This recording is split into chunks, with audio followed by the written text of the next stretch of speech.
Genesis chapter 21. Now the Lord was gracious to Sarah as he had said, and the Lord did for Sarah what he had promised. Sarah became pregnant and bore a son to Abraham in his old age, at the very time God had promised him. Abraham gave the name Isaac to the son Sarah bore him. When his son Isaac was 8 days old, Abraham circumcised him, as God commanded him. Abraham was 100 years old when his son Isaac was born to him. Sarah said, God has brought me laughter, and everyone who hears about this will laugh with me. And she added, Who would have said to Abraham that Sarah would nurse children? Yet I have borne him a son in his old age. The child grew and was weaned, and on the day Isaac was weaned, Abraham held a great feast. But Sarah saw the son whom Hagar the Egyptian had borne to Abraham was mocking.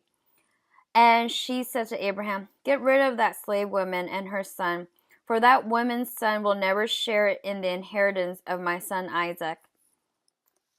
The matter distressed Abraham greatly because it concerned his son. But God said to him, Do not be distressed about the boy and your slave woman. Listen to whatever Sarah tells you, because it is through Isaac that your offspring will be reckoned. I will make the son of the slave into a nation also, because he is your offspring. Early the next morning, Abraham took some food and a skin of water and gave them to Hagar.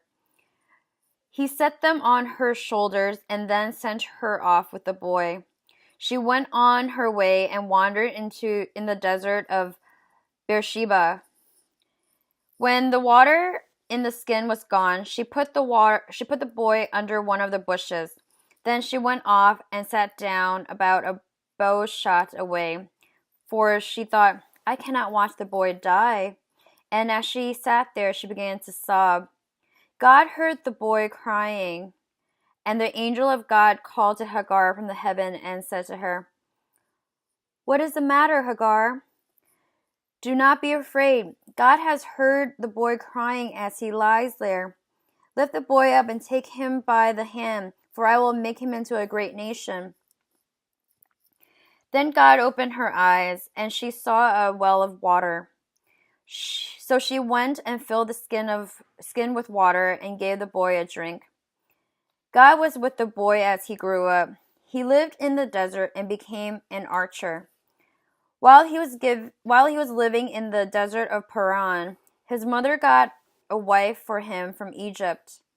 At that time, Abimelech and Phicol, the commander of his forces, said to Abraham, God is with you in everything you do.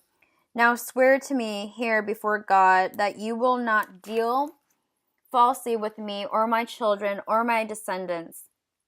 Show me and the country where you now reside as a foreigner the same kindness I have shown you. Abraham said, I swear it. Then Abraham complained to Abimelech about a well of water that Abimelech's servants had seized. But Abimelech said, I don't know who has done this. You did not tell me, and I heard about it only today. So Abraham brought sheep and cattle and gave them to Abimelech, and the two men made a treaty.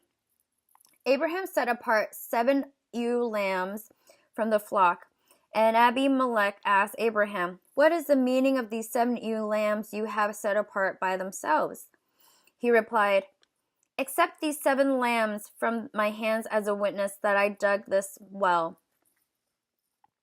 So that place was called Beersheba, because the two men swore an oath there. After the treaty had been made at Beersheba, Abimelech and Phicol, the commander of his forces, returned to the land of the Philistines.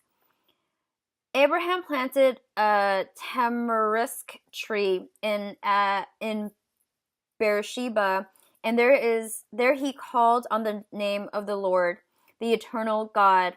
And Abraham stayed in the land of the Philistines for a long time.